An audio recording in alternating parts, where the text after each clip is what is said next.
Okay, so last week, as you recall, we spoke about Christianity, and actually I did a little more research, and it's a roaring, continuous machlokes argument amongst the poskim.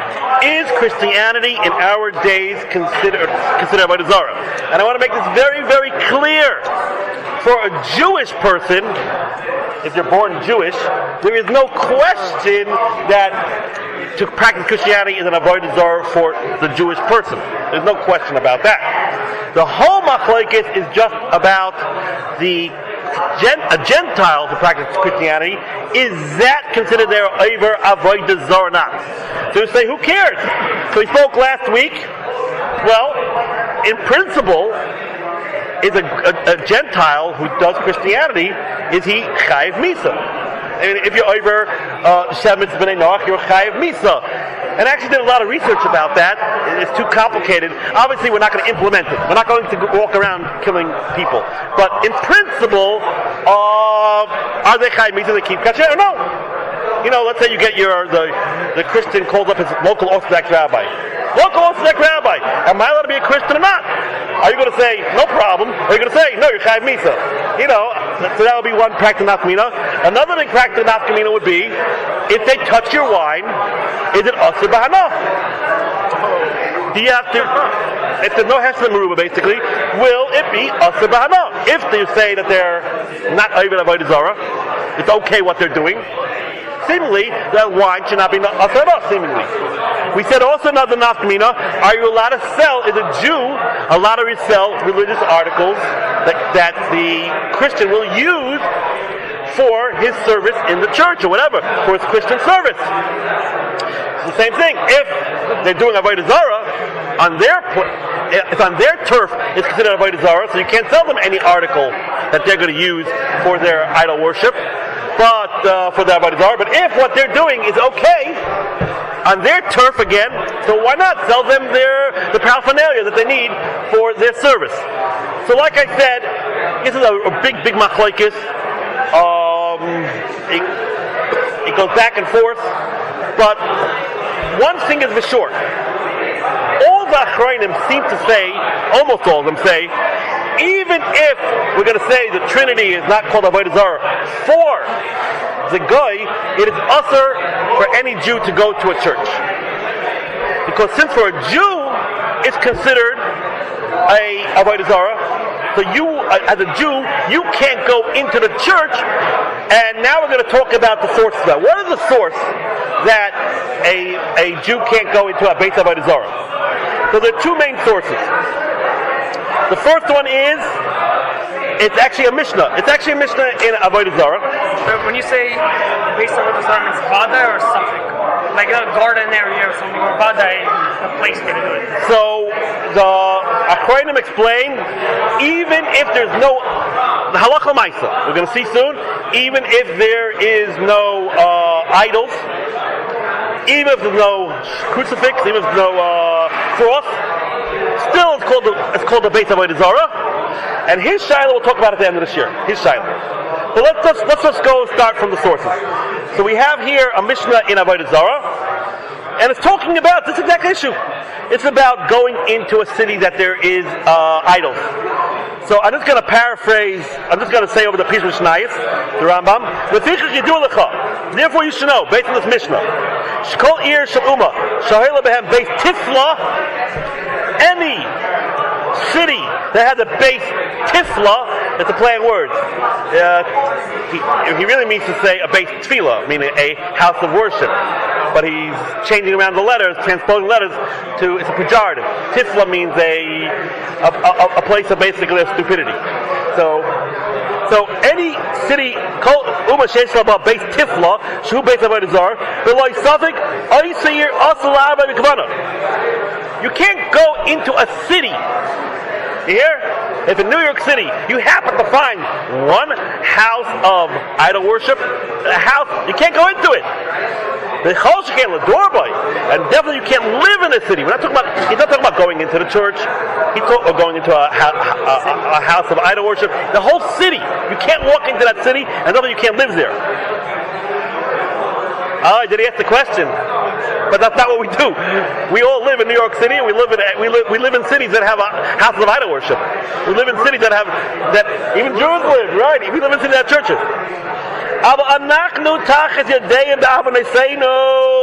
But we are subjugated under their hand, meaning we are in exile.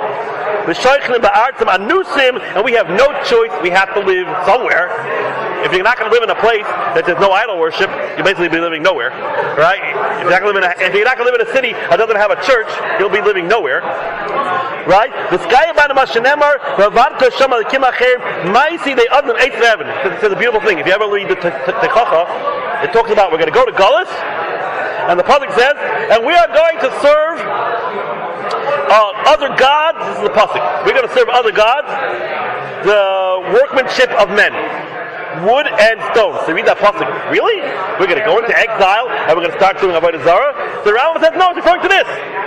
Doesn't mean we're going to do Avodah Zarah. It means we're going to have to live in a city that has Avodah Zarah. That is the kiyum, the manifestation of this pasuk. So basically, what does Rabbi say? You shouldn't even go into a city that has a church. I'm going to use a church as an example. Maybe Unitarian church wouldn't be a problem, but in principle, we're going to use the church as an example. You can't even go into a city that has a church because you can't live there. The Imir Dina Ken Kalochem Din Beit Avodah Zarah Atzmai says the Rambam. If I'm telling you can't even go in there and you can't live there, so okay, we have no choice. But definitely it's an issur to go into a Beit Avodah Zarah. That's for sure. Shu Asalanu Kemat L'Oisai. You shouldn't even look at a church. You shouldn't even look at it. It's Asalanu Kemat L'Oisai. The kol shekain likanas by, and certainly you can't enter it. The Rambam is very clear. This is brought down in the Shulchan Aruch, but in the Shach brings this down. You can't even live in a city, and nowadays we have no choice. But to go into a Beit Avodah Zarah, and even to look at it, you shouldn't do. It's a big issur, no question about it. So if we decide that a church is a Beit Avodah Zarah, which is what we have decided, so there's no way you're allowed to go into a church. Now, another source is the Shulchan Aruch, is the famous Gemara in Avodah Zarah. Reb Chanina, Reb Yonason were going on their way, and they came to a fork in the road. If you went on one path of the fork on the road, you came to a Beit Avodah Zarah, and one path led to a house of ill repute. You know what a house of ill repute is, right? A brothel, a Beit Zionist. So one. How many pictures? No pictures. I'll take with you all for that. So let's go this way. Where are we going? If you go one way, you got to a Beit Avodah Zarah. You got the other way, a house of ill repute. Now you know the nice way to say something. A house of ill repute, right? So, and they had to travel that way. So what was the lesson of two evils? Where should they go? So one said, let's go on the path of Avodah Zarah. Why? Because he said, you know what? There's not much type of Avodah Zarah nowadays. We all know the famous Gemara in Yuma. The Rabbi took away the great Yetzer Hara for Avodah Zarah. There's nothing to temptation. Let's go that way. And the other one said, no. Let's go on the path of the house of ill repute, because we're going to Chayvish HaYetzer Hara, because in that area there's still a Yetzer Hara, and let's go that route. Now, the Gemara says they went that route. They decided to go the route of the Beis Zionist, and the Zionists came out and they saw these big tzaddikim and they ran away. The whole Gemara here. Bottom line is, what do we see? Tosfos brings out over here. Wait a minute. The Gemara is mashma that they were stuck between a rock and a hard place. This way was bad and that way was bad. The question was, which way should they pick? Because if one way there was no problem at all, obviously go that way. Right? Obviously. So Tosfos brings out, you see from here openly, not only can't you walk into a church, you can't even go you shouldn't pass by a church. Because it says over here that they were debating which way should they go. A house or the way that passes through by the church, or a path that passes by Beis Zionist.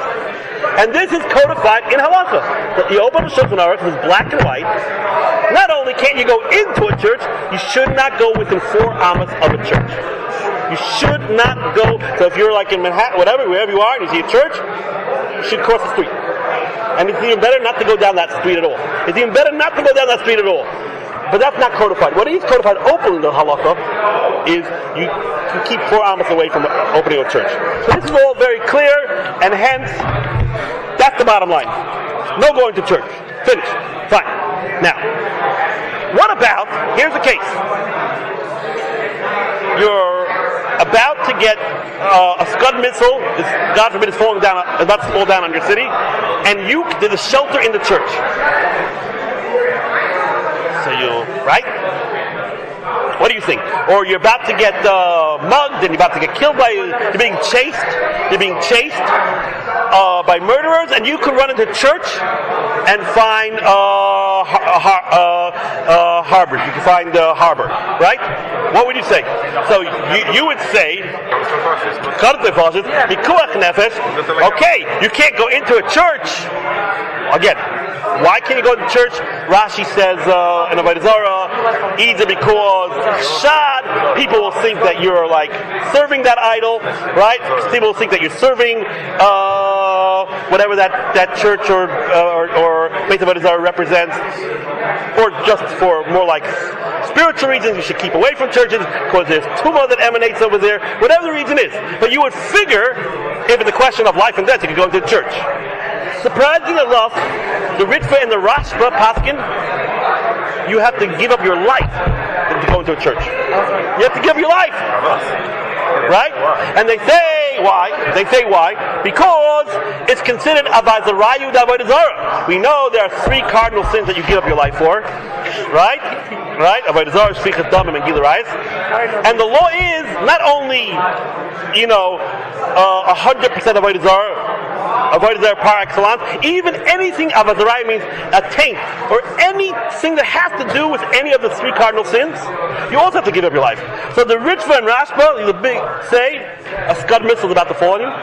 God forbid. There's a church right next door. You cannot go into the church for protection, because it's considered is one of the cardinal sins. You're not going to the church to do avodah zarah. You don't even believe in Yoshki. You the whole thing's a bunch of bunk. No. But since it's to go into the church, because it looks like you're serving, it looks like you have some type of connection to Christianity, just like going into the church.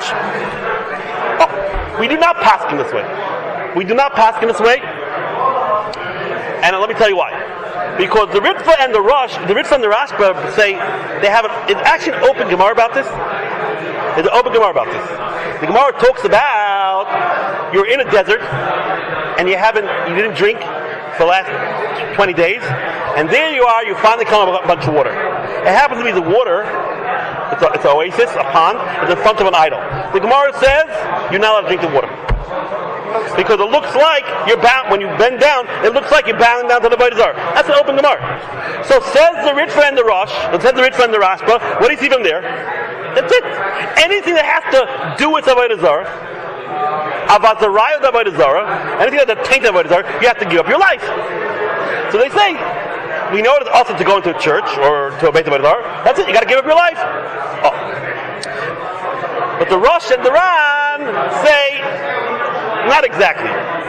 The Rosh and the Ran say, it's true the Gemara says you have to give up your life when you're going to bow down to take water, because there it looks like you're really serving that idol, because you're actually bowing down, you're paying homage, right? You're actually doing something, right? Maybe it looks like you're really serving it. But to go into a church with no one actually sees you doing anything, just walking into the place, then you don't got to give up your life. So it's only it's a distant shad. You don't got to give your life. Then the Ran says, by the way, you're reading that Gemara wrong. And the Gemara says over there that it was talking about a guy who was traveling and he had no water, and if he didn't drink, the Gemara just uses the sakana.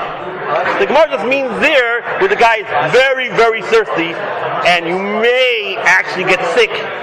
The Ran says that's what the Gemara is talking about. But if it's real Pikuach Nefesh, you are allowed to bow down to pick up water, to drink water in front of an idol.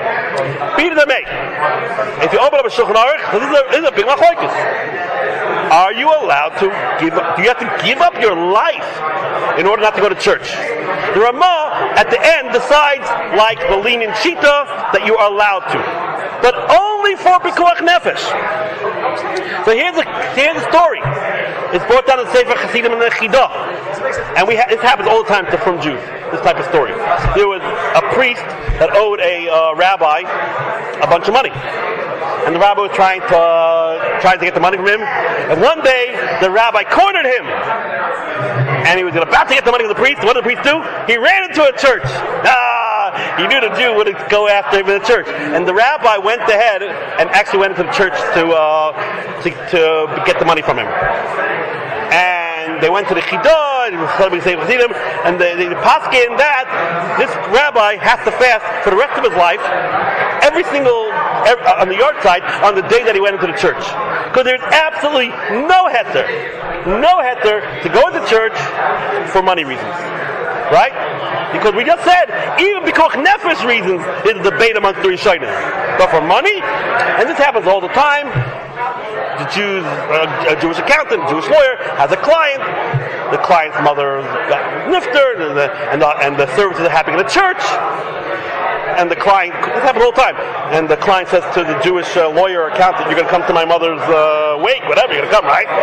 You know, I'm like, and the halacha is you cannot go. And even if you're going to lose, even if you're going to lose your biggest client, you cannot go into the church in order to show respect to give respect to that client. What do from Jews do? They usually try to stay. What they usually try to do is they try to like meet the client before he goes into the church, and they try to stand outside. Even though that's also a little bit of a problem. Because within 4 hours you can't stand within the church. But I don't know about that exactly. But usually it's happened to my father a couple times. My father, the accountant, he has clients that are Christian. But they will not walk into the church, right? So only because nefesh. Now, the question that everyone deals with is, what about you have a statesman having some type of funeral or some type of function in a church, and the chief rabbi is invited to come to the ceremony in the church, whether it be a wedding of William and Kate, whether it be a funeral of some dignitary. Is the rabbi allowed to go in? I said, "What do you mean no?" He said, "No." He said, "No." No. But there's a concept of Mishum Eva. There's a concept in Shas, this is the concept that the Shas talks about, that says, in order that this shouldn't create enmity and animosity between the Jews and the Goyim, certain things are allowed. Eva means hatred, like Lashon Oyev, right? So, will we apply this heter to allow, in extreme cases obviously, right? Extreme cases, to allow a Jewish, let's say, rabbi or a chief rabbi or something to that extent to go into a church in order that there shouldn't be created animosity when they're invited in for some type of function. So, the bottom line is, most achrayim say no heter. Mishum Eva is not some type of card you just pull out whenever you want. And everyone talks to use the Mishum Eva. I have a lot to do it because I don't want to cause animosity between the guy and the Jew. Most achrayim paskin, you cannot use Mishum Eva. Why not? They say 3 or 4 things. First of all, they say this concept of Mishum Eva does not apply nowadays. The whole concept doesn't apply nowadays. Mishum Eva meant at the time of Gemara, if you if you raised the ire of the guy, if he got a little upset at you, he would just mow down the whole town. He would just make a pogrom. That's what Mishum Eva meant. Not like nowadays, Mishum Eva, I'll make an anti-Semitic remark. That's not called Eva. Eva is like, basically, you're going to get killed if you don't do what the guy wants you to do. So the whole concept, at least in Western society, doesn't apply. That's number 1. 2, even if the concept does apply, you can't just use it wholesale wherever you want. Where does the Gemara use Mishum Eva? The Gemara says if a guy is giving birth and having problems, you really shouldn't help her out. But Mishum Eva, you're allowed to help her out. But the Gemara says a guy needs medical attention. Mishum Eva, you can help them out. Maybe you really should have, but because of Eva, you let to help them out, even on Shabbos. That's the whole sugi about on Shabbos helping out a guy for when they need medical attention. Mishum Eva, the Shulchan Aruch says you really shouldn't do business with a guy on the days of their holidays. Mishum Eva, because they go ahead and afterwards they somehow when they make a windfill, they go ahead and they thank their idol or gods. So Mishum Eva is mutter. But have you noticed all these examples are very, very slight infractions. But to go ahead and say Mishum Eva, you can go into the church. Going to the church, according to many academics, is a deraisa. It's a deraisa to go into a church. So, and we just said a zerayah d'avodah zarah. So again, first of all, it could be the whole concept of Mishum Eva doesn't apply nowadays. The whole concept doesn't apply. Because no one's gonna, if you don't walk into the church, no one's gonna kill you. Second of all, you just can't use Mishum Eva wherever you want. If the Avera is too big, you can't use Mishum Eva. Third of all, the BOM says, this is quoting much from Rabbi Yosef. Third of all, do you really think the guy? A lot of times, we picture, we sort of like balloon up a situation. You really think the guy's going to care that much if you don't come to the wake of the Queen of England or whatever it is? You think they're going to care that much? They're going to be so upset if the rabbi don't show up? A lot of times we sort of over-exaggerate our importance. The Bina the May, Rabbi Yosef was asked when he was in Egypt, if you know he was I don't know if he was the chief rabbi in Egypt, he was asked to go to the church because some dignitary died, and he said, there is no way I'm going to that church, there is no heter, the only heter to go to the church is only for pikuach nefesh, and even that we said was questionable, but anything less than mamish pikuach nefesh, definitely not for money, and he holds for Eva not, the whole thing doesn't exist. And then someone wrote him back, but the meaning was that all the rabbis of the previous generations of Egypt, they would go into church for a dignitary's funeral.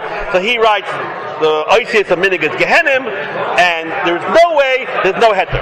Now, as an aside, I happen to know that the Lord, Rabbi Sachs from London, which he would never do anything that was against halacha, he actually got a heter from the Bezdin of London to go to William and Kate's wedding, which is in what they call the Abbey,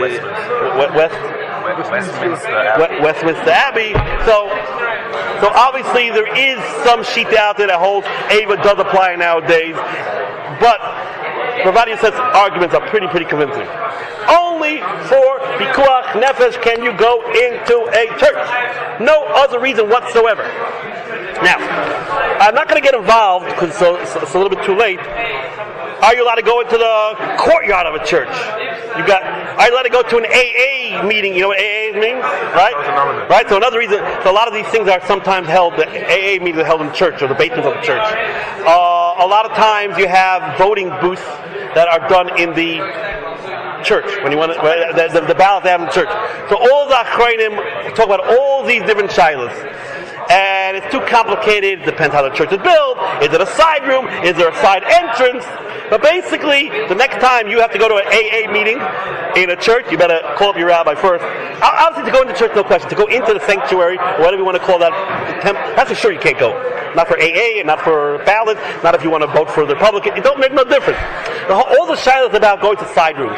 That's all the shilas about going to side rooms, depending on how it's built. So contact your local Orthodox rabbi. Everyone has a different shita. Are you allowed to go into to see Michelangelo over there in the Cecil Chapel? Definitely cannot go in. You cannot go in. In those shilah, could you go into the courtyard before the chapel? I think it's called St. Peter's courtyard. It's a whole shilah. The best thing is to keep away because most achrayim, including Moshe Feinstein, most achrayim say you can't go to church for anything. You can't go to a side room for anything. You can't go to the basement for anything. You can't go anywhere next to the church for any reason whatsoever. Not for voting, not for AA Anonymous, not for AA meetings. Most achrayim are very makbid about all this. And it makes sense. If I just told you that this Kuch Nefesh, Machlek is about even giving up your life. So anything that has to do anywhere next to a church is verboten. Again, like I said, it's not 1,000% clear about the side rooms and for ballots and AA meetings, but the consensus is also. So Rabbi say, what about Islam? Are you allowed to go into a mosque? What about that? So you'll say, well, even if we want to say Christianity is Avodah Zarah for them, even if we want to say that it is considered Avodah Zarah for them, which by the way is the consensus of most Achronim, that it is Avodah Zarah even for them, but Islam, they repudiate any type of icons. They don't hold any Trinity. They are totally, their prayer is like, we have Shema Yisrael, they have a same type of prayer. They say their prayer is God is one and Muhammad is their prophet. So seemingly there is no taint of Avodah Zarah at all in the Muslim religion. So seemingly there's no problem to go to a mosque. Right? And you would hope so, because if not, we can't go to the Ma'or Samachpelah. Because if you know what, the Ma'or Samachpelah is a mosque. So if you can't go into a mosque, you cannot go into the Ma'or Samachpelah. But you'll be surprised to hear that many Achronim hold you are not allowed to go to the Ma'or Samachpelah. So let's start. We have a Meiri. The Meiri is asking this question. The Meiri wants to know, what is the status of the Shme'elim, right? The Meiri lived like 1300, 1400. And he says, Yishmaelim, they're good guys. They are good guys. Obviously if you touch your wine, you can't drink it.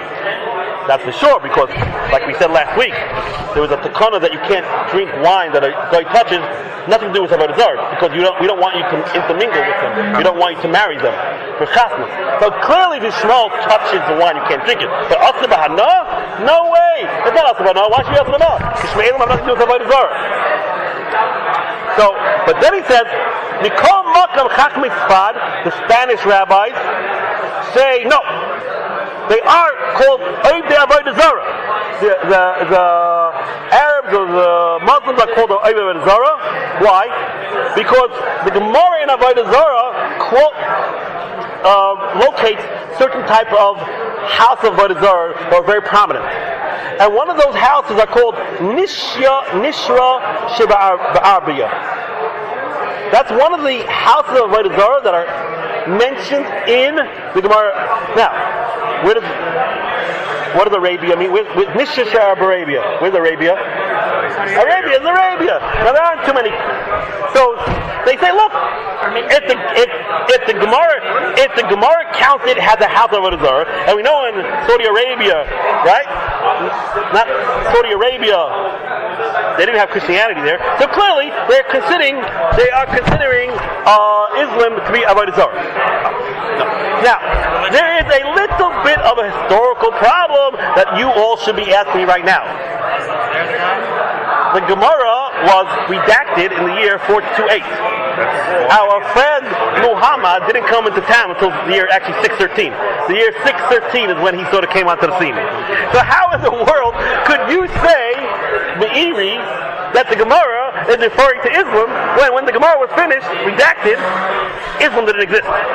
It didn't exist, right? Muhammad wasn't born yet. He was born 200 years later.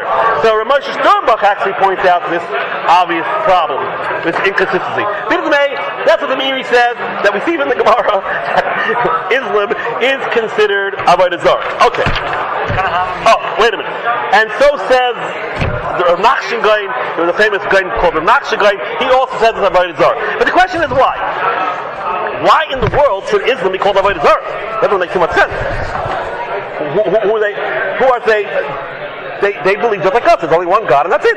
So why should it be called Avodah Zarah? So the truth is, there is a Ran in Sanhedrin that deals with this. The Ran writes down that he says, and even though the Arabs or the Muslims seemingly don't have any Avodah Zarah, they have no icons and they have no idols, he says, but since they bowed down to Muhammad, right? Even though he's dead, and you can't bow down to someone who's dead unless you deify him, right?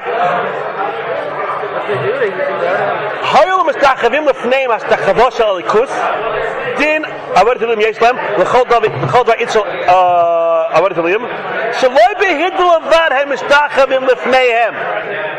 if they are bowing down in their prayers to Muhammad, it can't be just bowing down to show him respect. There's no concept like that, bowing down to dead people. It must be considered a type of deification of Muhammad, and therefore they are considered avodah zarah. This is what he talks a little bit about Muhammad. I can't read here what he says in public. He's not a big fan, let's put it that way. But he says it must be that since they bowed down, we assume the Ran is referring to, we all know, we walk on the streets in Eretz Yisrael, what do we see always? We see some guy bowing down. So the Ran understanding was that part of that bowing down was to Muhammad, who was alive, and if he's bowing down to a dead person, that must be some type of deification, and therefore they are called avodah zarah. So what do we have here? We have here the Meiri, at least one sheet of Meiri. We have here the Ran, and we have here Reb Nachman. They all say that Islam is considered avodah zarah. And surprisingly enough, I was shocked when I saw this. The Tzitz Eliezer, like almost like casually, at the end of a whole tshuva, he's talking about the tshuva. He has a tshuva here about going to the Vatican, about going to that's what we're talking about here. Going to church, going to the Vatican to see the artwork, to see Michelangelo, and like as a footnote. And by the way, of course you can't go to mosques too, because a mosque is avodah zarah. Because look what the Ran says. It's like that. So according to Tzitz Eliezer, who I always feel is like a little bit more Wisset type of Paisik, but he says you can't. Hazman first to do Iran. The Gam avoided Hashmaelim, Hishtachavisam Navi Sheker Shelahem. They're bowing down to their Navi Sheker, and therefore you can't go to a mosque, and therefore you can't go to the Marzah Achpelim. That's what the Tzitz on the other poskim. Since Ran holds they're bowing down to him with jeans and boots. He holds, but we'll talk about it more. But the Ran seems to understand that when they bow down, when the Arab bow down, they are also bowing down to Muhammad, and that automatically means they're deifying Muhammad. You don't bow down to dead people unless you feel he's the type of a god. We'll get about that. I'm just reporting. We're reporting the Meiri. The Meiri brings down a source from the Gemara, which we said seems to be a little bit outstanding. And then we have Iran that says openly their religion is considered avodah zarah. Hence, you can't go to a mosque. Now, the famous Divrei Yatziv. Who is the Divrei Yatziv? The Kleisenberger Rebbe. The Kleisenberger Rebbe, right? I think it's the Moshe Weiss, I think, is the Talmud of the Kleisenberger Rebbe. I think that's what he's always quoting, right? The Kleisenberger Rebbe, he made the hospital in Netanya over there, Latino hospital, and Holocaust survivor. But hey, being an amazing person, he has a whole tshuva about going to mosques, and he comes with a different angle. He says, well, let's see what the Ritbaz and the Ritva say about giving up your life in order not to become a Muslim. The Ritbaz who lived in the time of Shulchan Aruch a little bit before him, was asked the question. Ruvain was being forced on pain of death to become a Muslim. It seems that Reuben was once a Muslim, became a ger. That's what's in the story. And now his clan weren't too happy with him. It's a true story. So they're putting a gun to his head and said, "You better become a Muslim." And the question was, maybe he should. There are 3 cardinal sins that you give up your life for. Avodah zarah, but seemingly, Kivan Sheshmelim Ein Avodah zarah. The one who questioned the Rabbi says, clearly the Muslims are not avodah zarah, like we thought, not like what the Ram says. They believe in the unity of Hashem, just like without any type of equivocation. So seemingly, he shouldn't give up his life. Seemingly, he shouldn't give up his life, and he should live the life of a Muslim. And he brings down here, Muslims aren't over Gila Rayas, they're not over Shlichus Damim. So why not? That was the question of the Rabbah. Seemingly, he's right. That's right. He should not give up his life. He should become a Muslim and not give up his life. It's not one of the 3 cardinal sins. The Rabbah goes to town, and he says he for sure has to give up his life. There's no question about it. He says, if the guy is putting the gun to your head, and he's telling you basically to leave the Jewish religion and become a Muslim, the sure and to repudiate the Torah Moshe, there is no question that is tantamount to Avodah Zarah. And he goes further. He said, we know, let's say a guy puts a gun to his head, it says, be Machal Shabbos. Right away, Machal Shabbos, no question. But he said, if a guy puts the gun to his head and says, I want you to Machal Shabbos, has a statement that you don't believe there's a concept of Shabbos. A guy can put a gun to his head and say, I know you're religious, I know your God said don't keep Shabbos, I know that's what you believe. I don't want you to keep Shabbos. Give up your life. Don't give up your life. You keep a Shabbos. But if the guy wants you to make a statement that you don't believe that there's a Torah Moshe, or you don't believe that Shabbos exists, the concept of Shabbos exists, that God never told Moshe to keep the concept of Shabbos, then you have to give up your life. So, and then he quotes the Ritva. So what do you see in this tshuva? What do you see from the Ritva? Says the Divrei Yatziv, that not believing in Torah Moshe is tantamount to Avodah Zarah. Because the rule is only for 3 cardinal sins you give your life. And if the Rabbi the River say that if a Muslim puts a gun to your head and says convert, like Shabtai Tzvi did, or get yourself killed, the Rabbi pops you got to get yourself killed. So you see, black and white, that Islam is tantamount to Avodah Zarah. Okay? That's what the Divrei Yatziv says, and therefore the Divrei Yatziv is, he brings other reasons is too late to go into, but he says black and white, you can't go to Marzach Pela, and no Kleinenberger Chassid would go to Marzach Pela, so they hold Usher, so it's a mosque. Right? Okay. When you ask you to change your socks from red to blue, you also... That's a different story. That's a whole different story. Maybe we'll give a share once when do you give up your life for which sins you give your life. But the halacha is for the 3 cardinal sins, even if you're in private, and even if the guy, it's not shachshmad, it's not something governmental, a government edict, you got to give your life. All the other cases, like changing your socks, different color socks, it depends if it's 10 people, it depends if it's a shachshmad. Shachshmad means it's a government program to get Jews not to keep the mitzvahs. For the 3 cardinal sins, no matter what the condition is, it's in private, no one knows about it, the guy has other motives, it doesn't make a difference. You got to give your life. But what are we seeing over here? That if a guy wants you to renounce the Torah Moshe, the concept of Torah Moshe, that's comparable to Avodah Zarah, and therefore you have to give up your life. Now, the Divrei Yatziv, he explains it beautifully. He's like, why is this called Avodah Zarah? He asked the question. Okay, the Rabbi says it, the Ritva says it, great. But why? Seemingly, it's not Avodah Zarah. He explains something, he says very beautifully. He says, none of us understand what God is. None of us understand what the Rebbeinu Shalom is. None of us. Right? Even the biggest Mukabalim, all they're talking about is the world that interface between us and the Rebbeinu Shalom. But the first thing you learn when the Kabbalah is, at the Aiden Seif, we have no idea what it is. So since we have no idea what the Rebbeinu Shalom is, if we relate to the Rebbeinu Shalom through Torah Moshe, so we know we're good to go. We don't know what the Rebbeinu Shalom is, but we're allowed to relate to him through the conduit, through the vehicle of Torah Moshe. The second you repudiate Torah Moshe, and you're relating to God through some other form, the Quran, even if you say, the Arabs say, yeah, he's one and he's one and he's one, but their understanding is through the Quran. Whatever they're understanding, so that's automatically Avodah Zarah. It's automatically a misunderstanding. Because again, we don't know what the Rebbeinu Shalom is. We have no idea.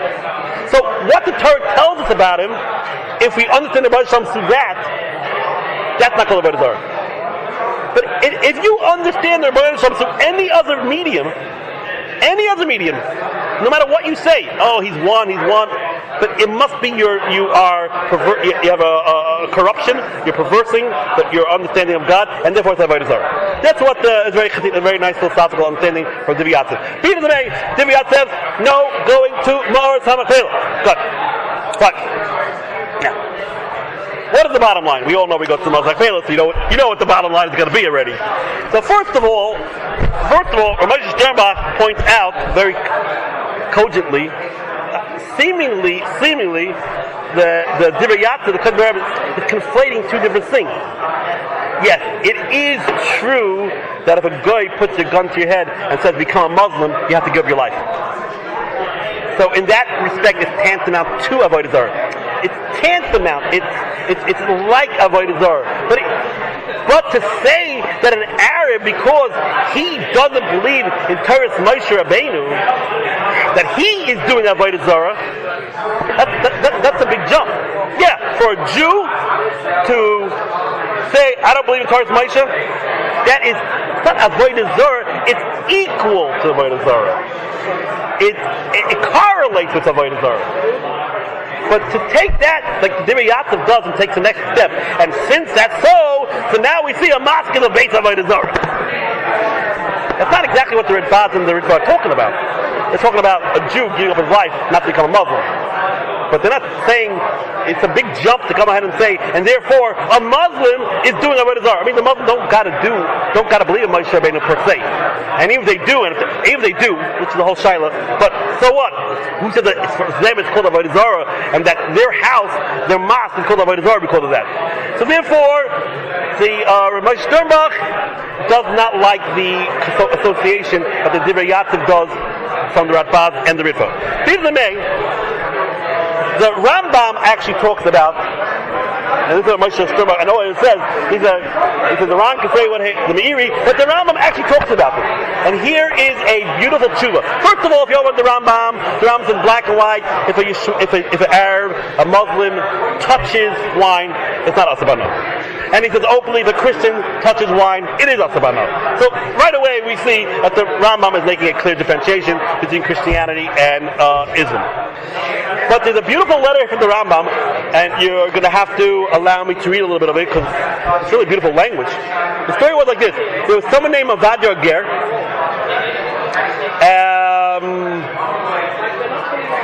and he said to his rabbi, Avadia Ger had a Rabbi, and he said, "Yes, I was a Yishmaeli, but you should know, in my past life, it's not called avodah zarah. At least I wasn't that in my past life." And his Rebbe said, "You're wrong. In your past life, you were avodah zarah because you used to throw stones. So the Arabs throw stones. I know what you're thinking. The Arabs throw stones, and that's reminiscent of Markoilis. And and the rabbi insulted his Avadia Ger, and he said, "No, you're wrong. You were avodah zarah in your past life." And the rabbi sort of embarrassed Avadia Ger. And now, Avadia Ger wrote to the Rambam and said, who is right, my rabbi or me? And so the question is Islam called avodah zarah? So the Rambam writes here very clearly, Yishmaelim have nothing to do with avodah zarah.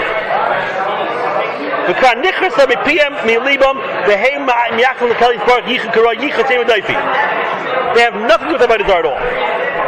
And then he says, then we should be honest about it. He talks about being honest about other religions. It's also interesting. And if it brings down here, he says it's true. In the past, in the beginning of the creation of Islam, there was some avodah zarah aspects to it, meaning in the early origins of Islam.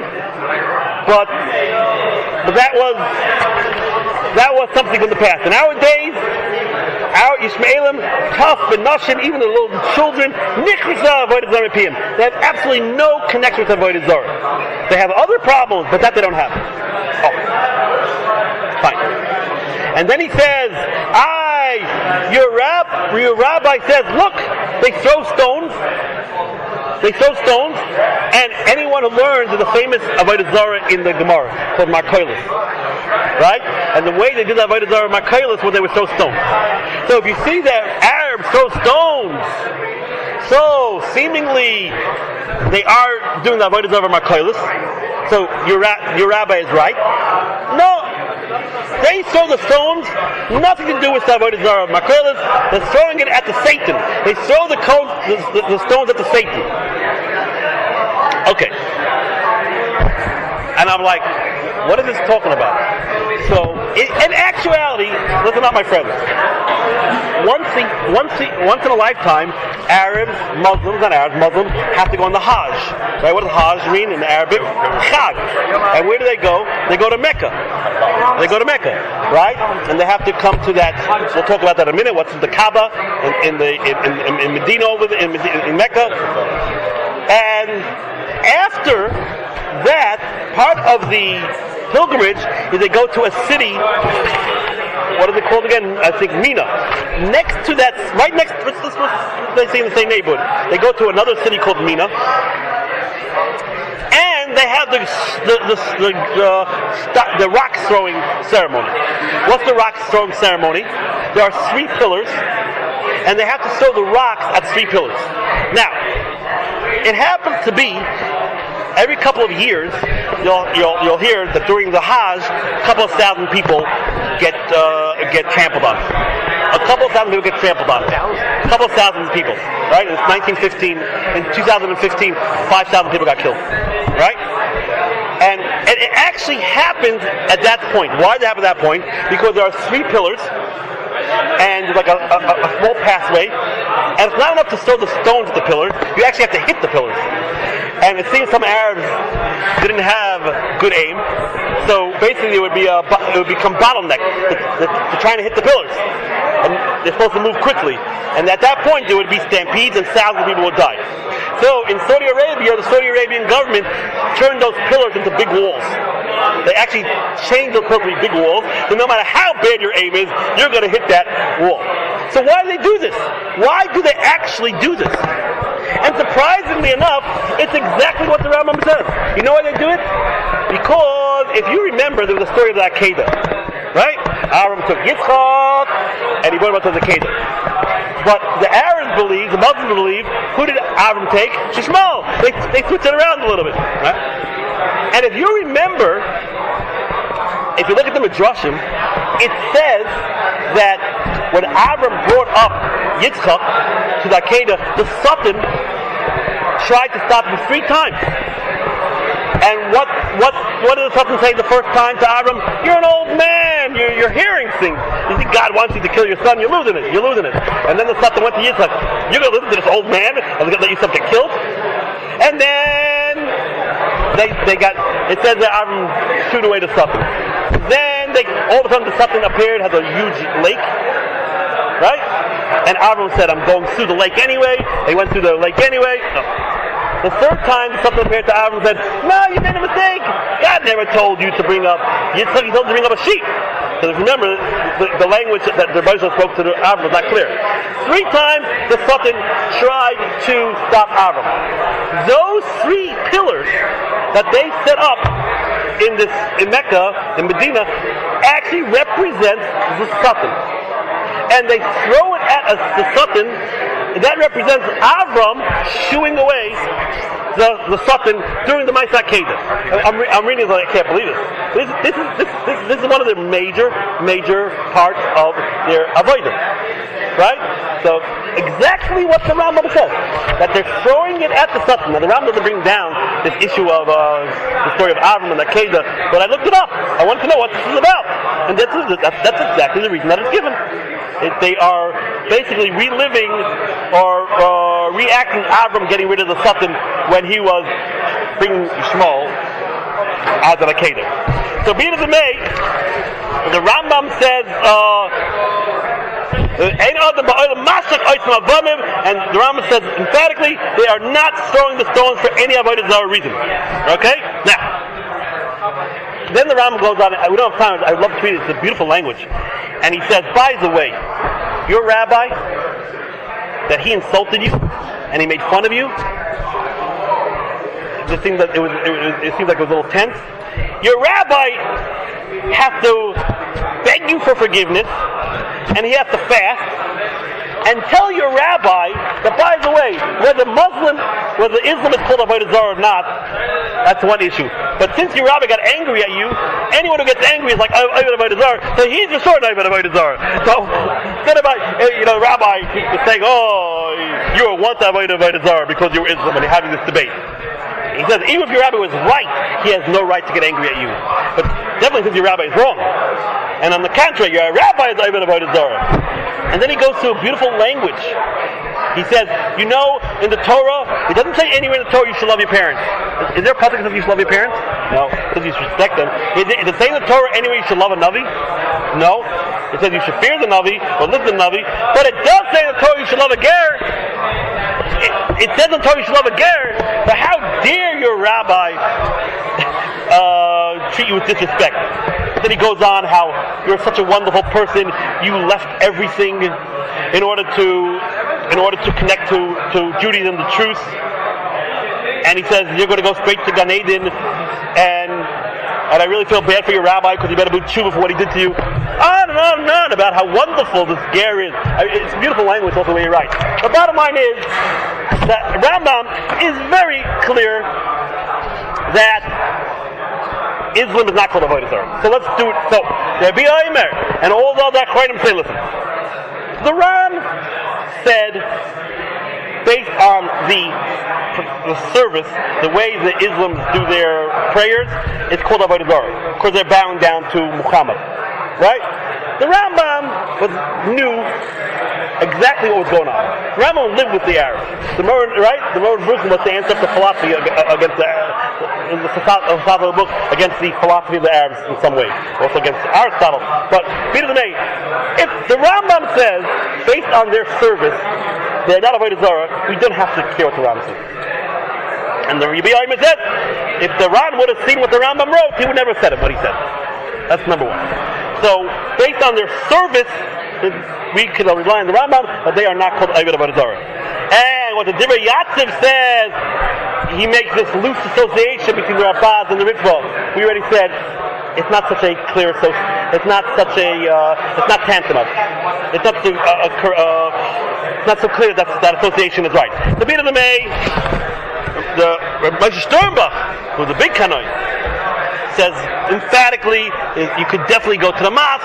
You could definitely go to the mosque, and definitely you could go to Mars HaMachpelah. And Rabbi Omer brings down the Rabbi Spector, who was the Gadol Ador, right? 150 years ago, he was asked this exact shaila about a bunch of Jewish soldiers who were, for some reason or other, they came upon a mosque and they wanted to know if they could daven in it.